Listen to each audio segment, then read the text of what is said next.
سلامن طعنان من تخاتلتي مدبات ماكل غلغل سبورت نلوم سولس 16 مسكرم زدالنا يو قداماي زور تحستو مدبنا علتاو فصاميتات سبورت انه مكتتالكم بخبر نعدم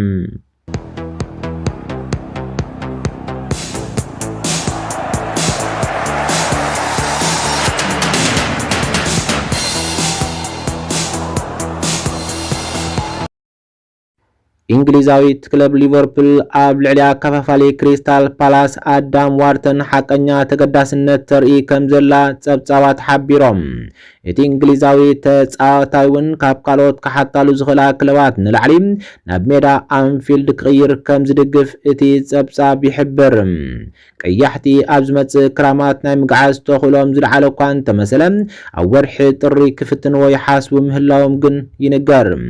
زي استات 3 مليون باوند زغمت وعل زلو تصاوتاي كريستال بالاس مستل عل درجه زركب زلو 21 عام تصاوتاي كتفالاله نممان اخل كون كم زغل يجماتم زي كم زيرنا هلو ادام وارتن نزي حدش تجميل زلو عامتو سبورت بدمو منفس كجمرون كلهم كساب حجاب كلن صوتات مس كريستال بالاس اب 6 قطمات تساتفو حانتا اسيست هيبو زحلف عمد دمام مستاكلب 27 غزي تصاويتو كلتا اسيست امزغيو نيرو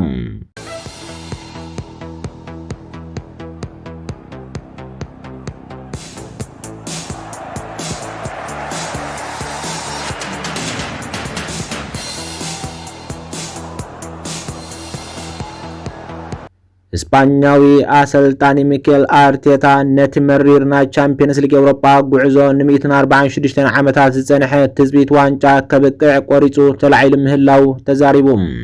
አሰልጣኝ ሚኬል አርቴታ ንዕድል ክለብ አርሰናል አብ ኤውሮፓ ውድድር ክቅይርን አምወዳት ታድማም ናብ ዋንጫ ቻምፒየንስ ሊግ ኤውሮፓ ክመርሓ ከም ዝደሊ ድሕሪ ምግላጹ ዝሓለፈ ዓመት ኣፍሪክ ፍጻሜ ዝበጽሐቶ ጉዕዞ ንፍዓት ምዃኖም ዘረጋገጸን ሓደ ስጉምትን ላዕሊ ክደፍኦም ዝኽእል ቃንዛን ምዃኑ ገሊጹ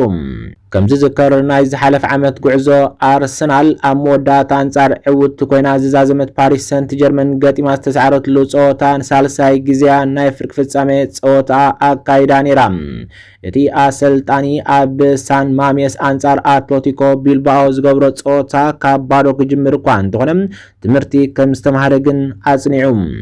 زدما ابزي كرامات نتا غانتان محيال زوص 250 مليون باوند اب قمت بمتاو اتفتنا اب ميدا بفصامي كزازم تسبيتالو اتا انجليزاويت غانتا ابزي وددر تعويتا زيت فلت زعابيت كلب مخانا ززخاخر ميكيل ارتيتا ازمستنوح تاريخنا زي معواتا كساب كندي كبير مخانو ينغركا زي تاريخ كلبنايو ازدما كنقيرو ندليلو اتي تصاقطي زدرخنايو انتخونا غن صعات زبنا عدليم زبلص عدل منتي كلونا دما نوس وكف وسان مستي درجان تثبيتاتن زخيد كون الله ويلوم ناي عام وصيت عملكيتو ميكيل ارتيتا زحممي كبلن كلهم كما يسمعنا طرح زي كونه بسنكتي زنبرنا تثبيتن ازيل عل درجان قنعنتن صريتن سلازرعنا كل من قدي كنكيد كم نخل حقنيا امنت كلونا زغبري سلازي كابو كنمهارن كنحايشن كنصعر علنا كبل تزاريبوم اتي كندي تمرتين تاي كم زنبر مستحات ميكيل ارتيتا نحنا نفعات مخنا ابتاز مصتنا معالتي مزخونه تصاباي كنواددر كم نخل تماهرنا يلوم ارسنال نزنايلوم عامت ودر تشامبيونز ليج اوروبا مس اتلتيكو بيلباو كاب ميدا وصاي مغارجا تخفتلو ن 23 غزيا دمايا مغارجا تشامبيونز ليج اوروبا تخفت زلام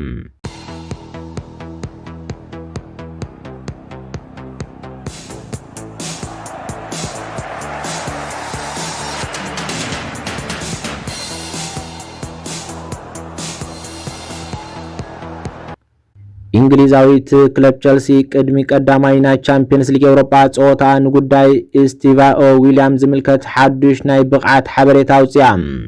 ስቲቫኦ ዊሊያም ከም ተጻዋታይ ቸልሲ ድሙቕ ገስጋስ ክገብር እንከሎም ደገፍቲ ክለብ ቸልሲ ድማ ጽባሕ ረቡዕ ምሸት ኣብ መኽፈቲ ጾታ ቻምፒየንስ ሊግ ኤውሮፓ አንጻር ባየር ሙኒክ ክሪእዎ ተስፋ ዝገብርሉ ሰብ እዩ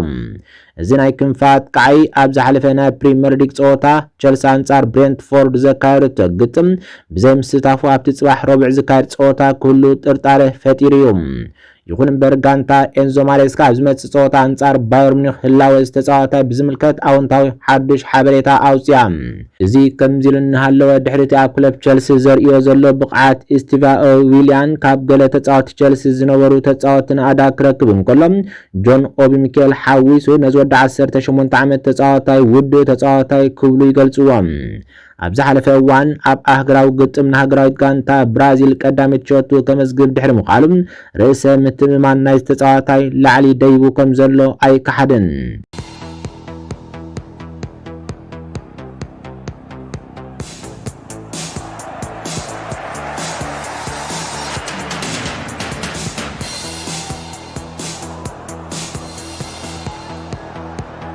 ተጻዋታይ እንግሊዛዊት ክለብ ማንቸስተር ዩናይትድ ነበር ፖል ስኮልስ እታ ክለብ እቲ ኣብ ዝክራማት ዝነበረ ናይ ምስጋር ስትራቴጂኣ ምስ ተካታዒ ዝኾነ ቅዳስ ሰላልፋ ሩበን ኣሞሪም ዝተሓዋወሰ ምዃኑን ዘድሊ ጽሬት ከም ዘይብላን ገሊጹ። እታ ናይ ኦልድ ትራፎርድ ክለብ ድሕሪ 1992-93 ኣብ ሓደ ዓመት ስፖርት ዝሓመቐ ምጅማር ኣርያ ክትብገስ እንከላ እዚ ድማ ካብ ቀዳሞት 4 ጸወታታት 4 ነጥቢ ምእካባ እዩ። እዛ ናይ ከተማ ማንቸስተር ክለብ ኣብ ማቲዎስ ኩንያ ብራያን እምብሞ ቤንጃሚን ሴስኮን 200 ሚልዮን ፓውንድ ወጻኢታት እኳ እንተገበረት ክሳብ ሕጂ ግን ካብ ኩሎም ተጻወትቲ 4 ሸቶታት ፕሪምየር ሊግ ጥራይሓ ኣመዝጊባ። ካብተን 4 ከማንተን 2 አንጻር ጋንታ ዝኾኑ ተጻወቲ ናብ ገዛእ ልዳቶም ዘመዝገብዎን ሸቶታት እየን። እዚ ከምዚ ኢሉ እንከሎ ኣብ ከባቢ ኣሰልጣኒ ሩበን ኣሞሪም እናዓበየ ዝኸይድ ዘሎ ነገር ዘይምርግጋእ እኳ እንተሃለወ ማንቸስተር ዩናይትድ ብሰንበት ብማንቸስተር ሲቲ 3-0 ድሕሪ ዝተሰዓረትሉ ጸወታ ግን ላዕለዎት ሰበስልጣን እዛ ክለብ ነዚ ፖርቹጋላዊ ኣሰልጣኒ ሙሉእ ብምሉእ ይድግፍዎ ከም ዘለዉ ይግለጽ። ከምቲ ዝሓለፈ ወርሒ ብግሪምስቢ ካብ ዋንጫ ካራባኦ ካፕ ብዘሰንብድ መንገዲ ምውፃእ ዝነበረ ኩነታት ኣሞሪም ብቕዓት እታ ክለብ ንምምላስ ትኽክል ሰብ ምዃኑ ርግፀኛታት ክኾኑ እንከሎም ብሁሉ ውፅኢት ካብ ምዝራብ ድማ ንነዊሕ እዋን ዝጸንሕ ስእሊ ምርኣይ ከም ዝመርፁ ይንገር። እዚ ይኹን እምበር ተጻዋታይ እታ ክለብ ነበር ፖል ስኮልስ ግን እቶም ጉዳያት ሱር ዝሰረዱ ምዃኖምን ብቐሊሉ ክፍትሑ ከም ዘይክእሉን ይዛረብ። ንሱ ንቢቢሲ ሬዶ 5 ላይቭ ማንዴይ ናይት ክለብ ኣብ ዝሃቦ መግለጺ እቲ ጽሬት ኣብኡ ዘሎ ኣይመስለንን ኢሉ። ኣብ ማእከል ሜዳ ካብ ዝረኣኽዎም 4 ወይ 5 ተጻወትቲ ኣብ ካሳሜሮ፣ ብሩኖ ፈርናንዴሽ፣ ኮቢ ማይኖም ዝኾነ ይኹን ውህደት ክህሉ ዝፍትን ዝመስል ዘሎ ኣይመስለንን ኢሉ። እዚ ዓብ ጉዳዩ ሙሉእ ክራማት እቲ ፍጹም ቀዳምነት ክውሃቦ ዝነበሮ ኣብ ማእከል ሜዳ ክጻወት ዝኽእልን ጸወታ ክቋጸር ዝኽእል ተጻዋታይ ማእከል ሜዳ ምምጻእ ይመስለኒ ነይሩ ክብል ወሲኹ። ጉዳይ ሓላው ልዳት ብተወሳኺ ዓብ ጉዳዩ ነይሩ ክብል ዝገለጸ እቲ ተጻዋታይ ነበር አንድሬ ኦናና ንፍዑ ከም ዘይኮነ ንምግንዛብ ብሓቂ ካብ ጸወታ ግሪምስቢ ምግንዛብ እኹል ኢሉ። ማንቸስተር ዩናይትድ ዶናሩማ ናብ ዕዳጋ ክቐርብ እንከሎ ኣብ ዕዳጋ ዘይምውራዳ ናይ ገበን ገበኒ ብምባል ድማ ኣምሪሩ ነቒፉ።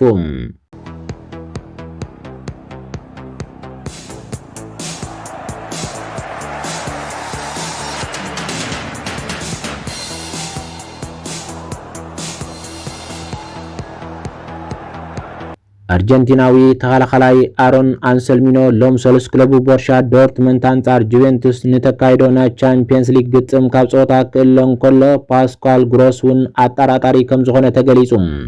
እቲ ዝሓለፈ ሰንበት ኣብ ልዕሊ ሆደን ሃይም 2-0 ኣብ ዝተዓወተሉ ግጥም ብሰንኪ ጸገም ጨዋታታት ዘይተጻወተ ካብ ቸልሲ ብልቓሕ ዝተሰጋገረ አንሰልሚኖ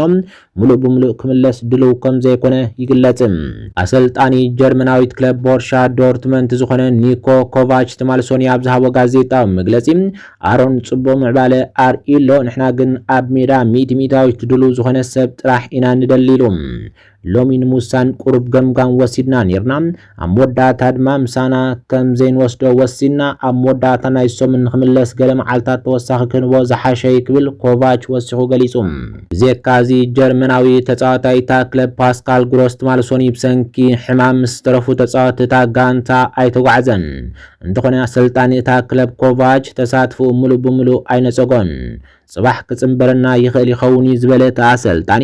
ሽዑ ዝኽእል እንተዳ ኮይኑ ብነፋሪት ክመጽእ ክንገብር ኢና ኢሉ። እዚ ከምዚ ኢሉ እንከሎ ቦርሻ ዶርትመንት ጎኒ ጎኒ ኣሮን አንሰልሚኖ ብዘይ ፋቢዮ ሲልቫ፣ ኒኮላስ ሰሌህ፣ ሁሊያን ዱራንቪል፣ ኤምሬ ካን፣ ኒኮላስ ሸልተርቤክ ክትጻወት እያ።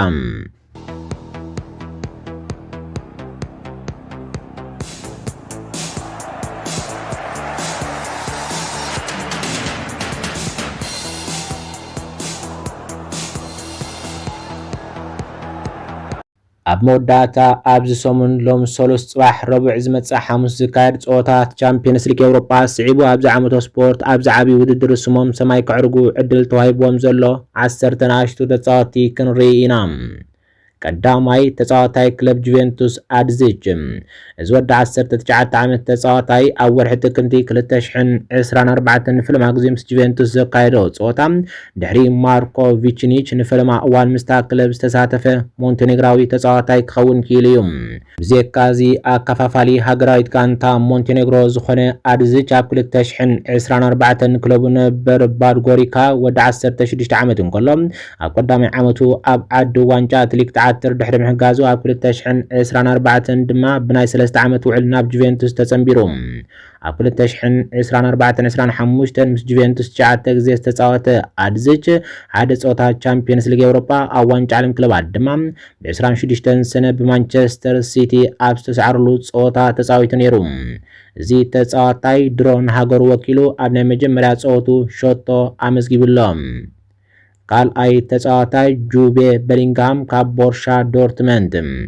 ኣከፋፋሊ ጀርመናዊት ክለብ ቦርሻ ዶርትመንድ ዝኾነ ጆቤ ቤሊንግሃም ኣብ ዋንጫ ዓለም ክለባት ፊፋ 2025 ሾቶ ዘመዝገበን ኣሲስት ዝገበረን እንኮ መንእሰይ ተጻዋታይ እዩ። እዚ ወዲ 19 ዓመት ተጻዋታይ ልክዕ ከምቲ ዓባሓው ጁደ ዝገበሮን ክለቡ ነበር ሳንደርላንድ ካብ ቻምፒየንሺፕ ናብ ፕሪምየር ሊግ ክድይብ ድሕሪ ምሕጋዙ ካብ ዓዲ እንግሊዝ ናብ ጀርመናዊት ክለብ ቦርሻ ዶርትመንድ ተሰጋጊሩ እዩ።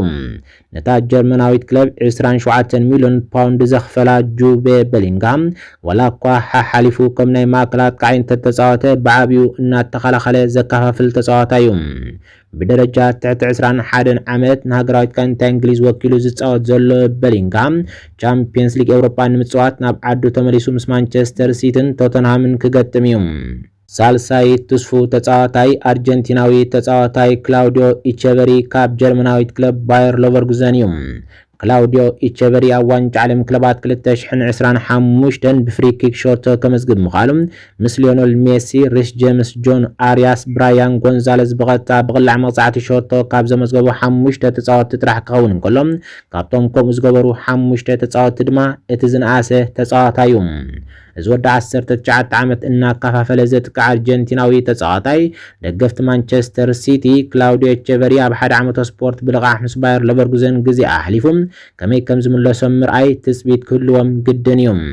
ማንቸስተር ሲቲ ብርግጽ ነዛ አርጀንቲናዊ ተጻዋታይ እንተደልያቶም ኣብ ወርሒ ጥሪ ናብ ስታዲየም ኢታድ ክትመልሶ ኣማራጽ ኣለዋ። እቲ ኣብ ወርሒ ጥሪ 2024 ብ12.5 ሚሊዮን ፓውንድ ናብ ማንቸስተር ሲቲ ዝተጸንበረ ኢቼቨሪ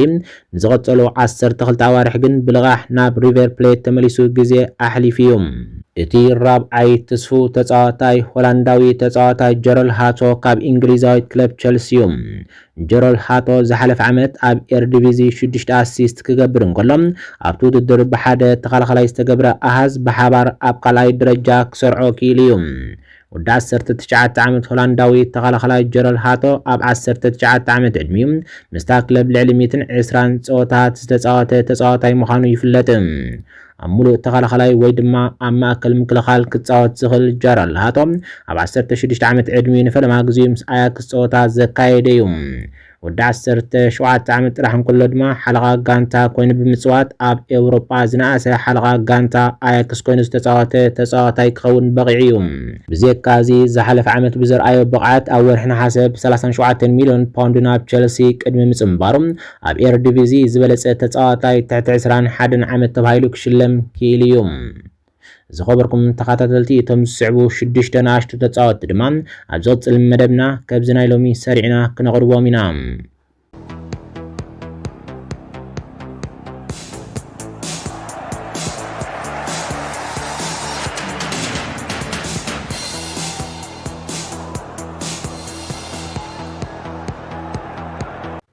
ዝኸበርኩም ተኸታተልቲ መደባት ማእከል ጎልጎል ስፖርት ንሕጂ ዝበልናዮ መደብ ነዚ ይመስል ነይሩ። ስለምክትታልኩም ኣዚና እናመስገንና ኣብ ቀጻሊ መደብ ካልእ ትሕዝቶ ክሳብ ንራኸብ ሰናይ ይኹንልና።